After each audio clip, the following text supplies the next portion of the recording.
All right, here I am. I'm back with another one, another talking head. People seem to like it, and that's based on a day of feedback because here I am putting out the next one. So the mesocycle actually is push legs pull, and as I mentioned last time, if I don't have a video for a session, it's probably going on the RP. So if you're not subscribed and you're not on the members section, head over there. The leg session will be there, and it'll be like more obviously professional, less vloggy style, less bullshit editing like I'm giving you guys.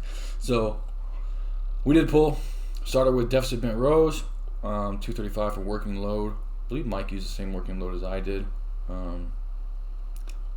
Programmed it into my handy dandy hypertrophy app, and you guys are gonna see. You guys said you couldn't see me pull it up anyway, so you can just count, follow along, and know that I did 2 top, 2 down, and 2 pullover. So 6 total sets for back on the day.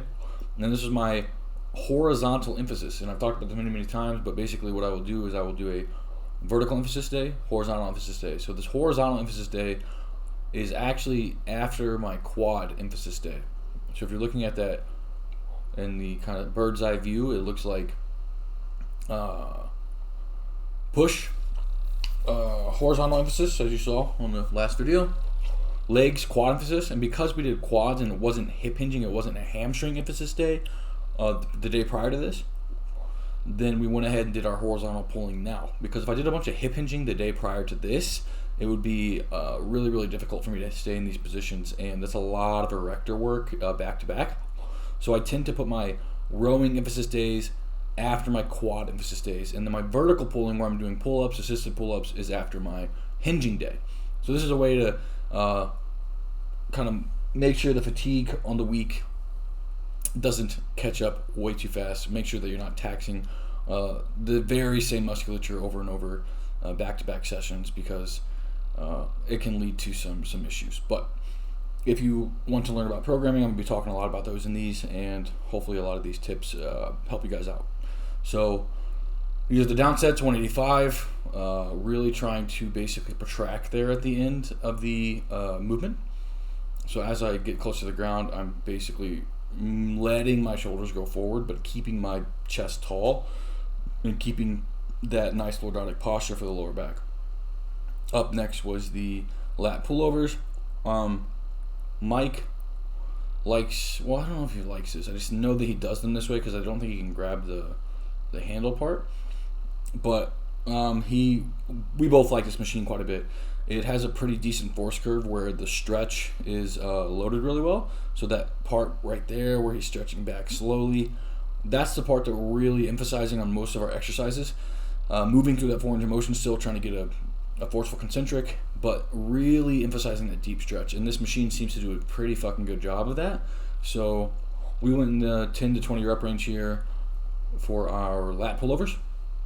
And you're going to see that I do a set right after him. And I think my first set was around 14, 15, 16. I'll have to look at my app. But you guys will be able to count it here. So back to the programming side of things. 3 exercises today.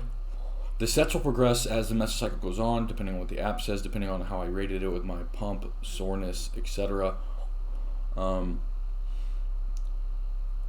6 of those sets today, and then on the next pull day, which will be Saturday, probably 5 to 6 sets as well, which is about 11 to 12 sets on the week for week 1, which is a really good starting volume for my pulling volume. I end anywhere from 16 to 18. We'll see what the app does for me. Also with obviously dual progression models, sets might go rep might go up here and there. Obviously getting closer to failure as the mesocycle progresses as well. So everything here is about 3-4 in the tank for this first week. Oftentimes I'll get a little ahead of myself and I'll do like 2-1 in the tank on week 1. So I am priding myself on not overdoing it too soon in these mesos. But we will be moving on to our moderate lateral delt exercise after this. Actually, I think you'll see 2 more sets here, Mike and me. But we'll do a moderate lateral delt with a light isolation bicep. So we're going to be doing cable upright rows, and then a 1-arm preacher curl on the machine to really isolate the bicep, focus on the stretch a shitload.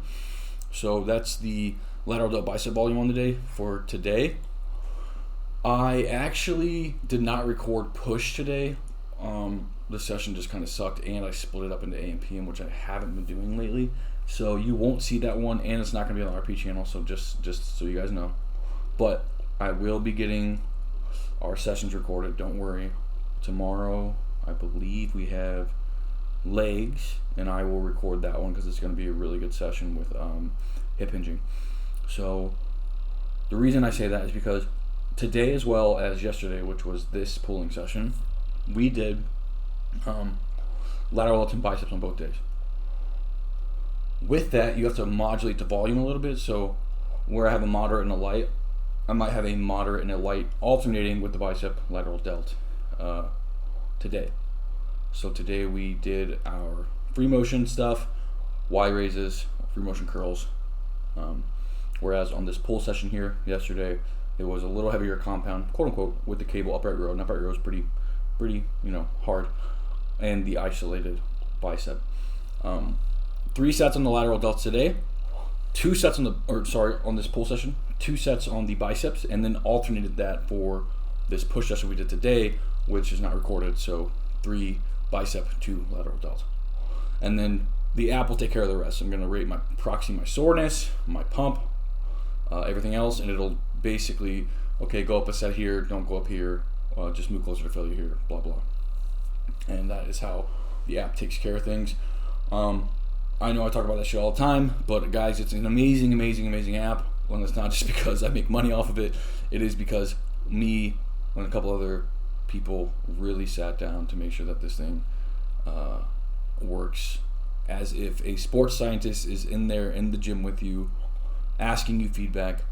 And then not only that, it's doing it better because it's all boiled down to math, whereas I'm not running that shit in my head while I'm looking at you in the gym.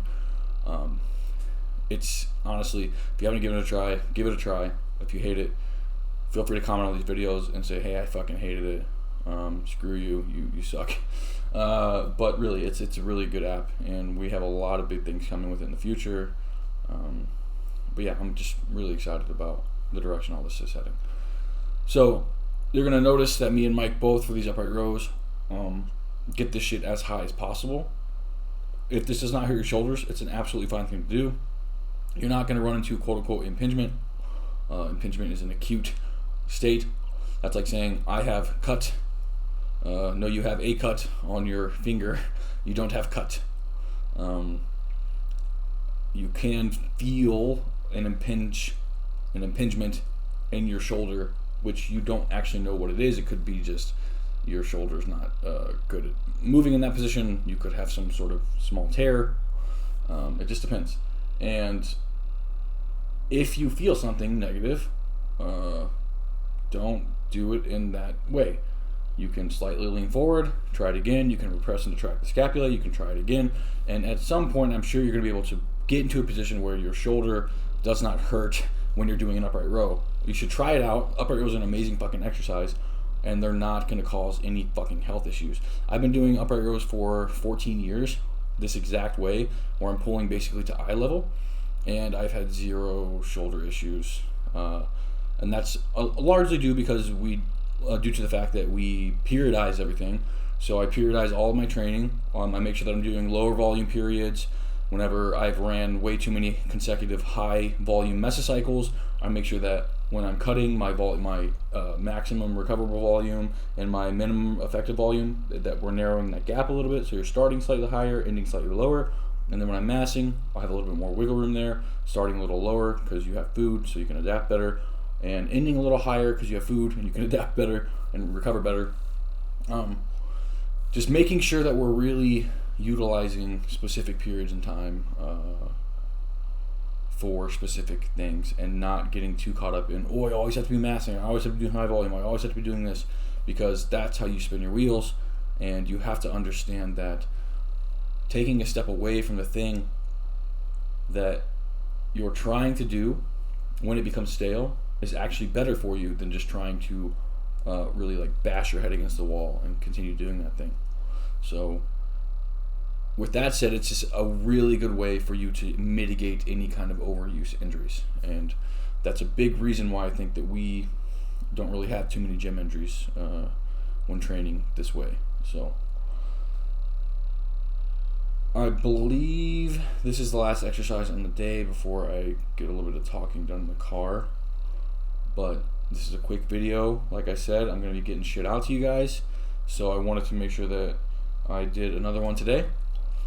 I'm going to go ahead and end the recording and put this little talking head over the video, and then try to upload it tonight so that you guys can view this in the morning. Thank you guys a shitload for following. You're going to see my curl sets after this, and then there will be a little clip of me in the car talking. I don't even know what I said, to be honest, but it'll be there. So, guys, like, share, comment, subscribe, all that good stuff. I'm sure I'll repeat that, but thank you a shitload for watching. Hey guys, I didn't have food in my fucking mouth this time. Are you happy? Jesus Christ, everybody's a fucking critic. Guys, for real, thank you. Appreciate it. Thanks for all the feedback, criticisms, etc. See you. What's up, everybody? So, pull day was completed. Did about 5-6 sets of back, a couple sets of biceps, a couple sets of lateral delts. It was a great session. It's been awesome having Mike back as my training partner. We're having a great time training. And then I'm filming basically the sessions that we don't put on the RP YouTube. So my split goes push, legs, pull, push, legs, pull. If you don't see a video, that means it's going to be up on the RP channel. And if you don't see it on the RP channel, that means it's an RP members channel. So you have to go subscribe to that. If you are not, we basically, as raw and uncut of footage as we can get, those are some raw uploads of me and Mike just training hard and having a good time. So, go check those out as well. Great session. I'm going to keep pumping these videos out. Hopefully, I'm able to keep up the frequency, and I can just keep basically every fucking session that we don't put on the RP channel I can just put out. So, thank you for watching this one as well. Hopefully the voiceovers are good and you guys are getting a lot out of them. I believe I'm posting the push one today. I might also throw in old leg session from Bangkok when I was there. But thank y'all again. Like, share, comment, subscribe, YouTube stuff.